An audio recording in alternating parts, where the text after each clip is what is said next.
Hordoftoota qubee TV yeroo oduu qubee isinitti himu dura geenyerraa oduu kan isinitti himu ani beekanii taakkalaati. Jalqaba oduu biyya keessaan isinitti hima.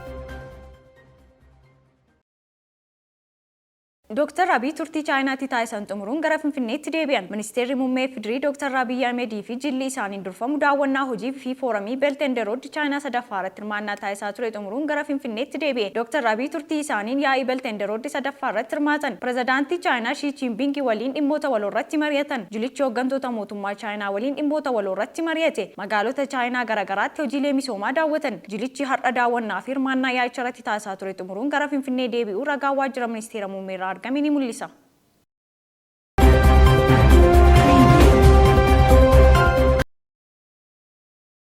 Ministeerri hojii fi ogummaa raawwii hojii kurmaana tokkoffaa lammiilee godaansaa deebi'an dandamachiisuuf hojjetame magaalaa Bishooftuutti qorate. Ministeerri hojii fi ogummaa hojii yaa'insa godaantotaa hir'isuu, lammiilee godaansaa deebi'an dandamachiisuun gara hojiitti galchuu fi lammiileef karaa seera qabeessa biyya alaatti carraa hojii uumuu xiyyeeffannoon hojjetamaa jiraachuu beeksise. Ministeerri deetaan ministeera hojii fi ogummaa obbo Nugusuu Xilahuun sadarkaa biyyaatti hojiin yaa'insa godaantotaa hir'isuu, lammiilee godaansaa deebi'an dandamachiisuun gara hojiitti galchuu fi lammiileef karaa seera qabeessa biyya alaatti carraa hojii uumuu hojjetamaa jira jedhan. Qindoomina seektaraa garagaraan koreen hojii bobbii hundaa'ee hojiin hojjetamaa jiraachuu kan himan obbo Nugusuun koreen kunis lammiileef hojii uumuu, hojjetaa fi hojjechiisaa kallattii wal quunnamsiisuu, leenjii kennuu fi hojii deeggarsaa kan taasisu ta'uu himan. Waggaa darbe namoota miliyoona 3.500 caalaniif carraan kan uumame ta'uu fi namoota kanneen keessaa lammiileen 106 kanneen biyyoota alaatti carraa hojii argatanidha jedhan. Ammas hojiin godaansaa deebitoota addaan baasuu galmeessuu, deebisanii dhaabuu, leenjisuu, carraa hojii uumuu fi kanneen gara biyya alaatti deebi'uuf fedhii qabaniif karaa seera qabeessa haala hojii mijeessuu ciminaan kan hojjetamu ta'uu dubbatan. Kaayyoon waltajjichaas ciminootaa fi hanqinoota jiran adda baasuu fi kallattiin xiyyeeffannoo kaa'uun karoora bara 2016 milkeessuuf ta'uu himan.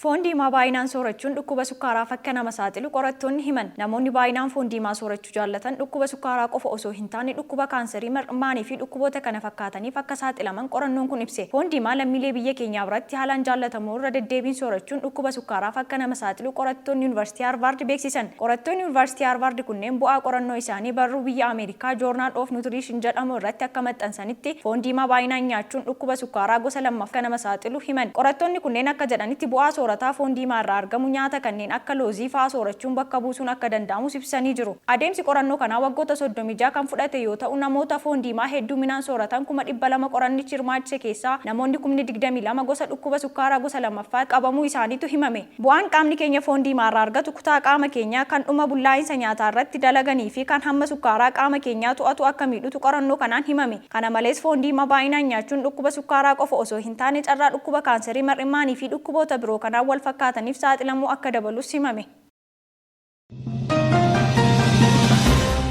Daawwattoota qubee TV kan daawwachaa jirtan oduu qubeetii amma immoo oduu biyya alaarraa arganne isinitti himna.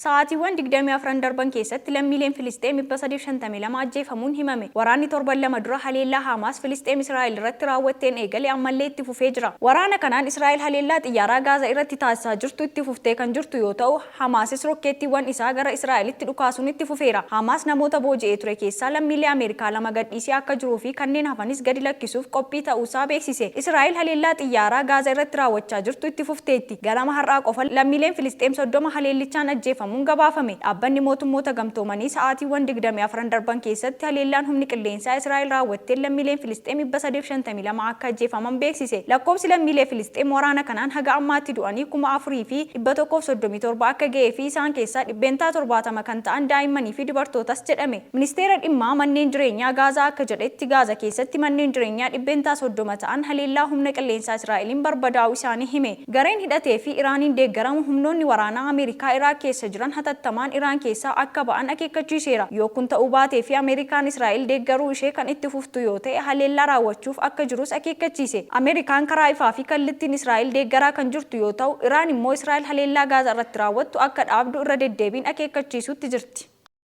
Daawwattoota keenyaa kan daawwachaa turtan oduu qubeetii oduu waliin an beekanii taakkalaan ture qophiileen qubee afaan biroon itti fufuuf isaa waliin turtii gaarii.